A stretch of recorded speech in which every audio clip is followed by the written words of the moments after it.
Okay, mga idol, meron lang akong isi-share sa inyo.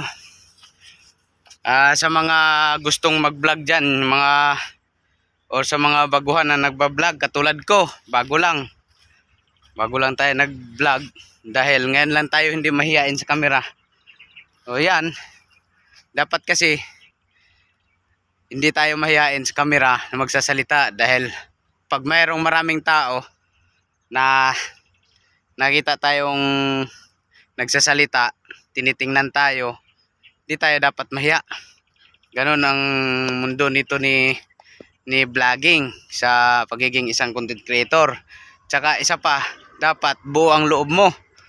Mga idol, share ko lang to sa inyo dapat buo ang loob nyo dahil dito sa pagkukontent meron talagang bashing. Di mawawala yun. Merong mga toxic na tao na susubukin yung loob mo, na imbis na gusto mo na aangat yung buhay mo, yung sarili mo, gusto mong aangat para makatulong, hindi lang sa sarili mo, makatulong sa pamilya mo.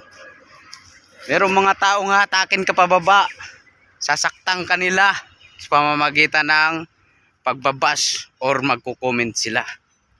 So, huwag mo intindihin yun, lakasan mo yung loob mo, tibayan mo yung loob mo. Dahil sila, yung mga basher na yan, yung iba din dyan, hindi marunong gumawa ng sarili na ng video katulad ng ginawa mo. Oo, merong mga magagaling, merong mga marunong, pero kadalasan sa kanila mga basher na hindi naman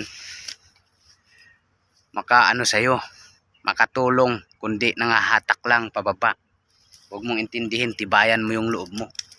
So yun lang mga idol. Dahil ako hindi talaga nila ako maano dito.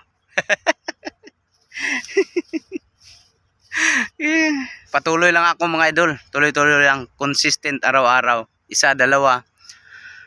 Kung gusto pa nang higitan pa natin yun, maging 3, 5 sa isang araw, mag-vlog kayo ng mag-vlog.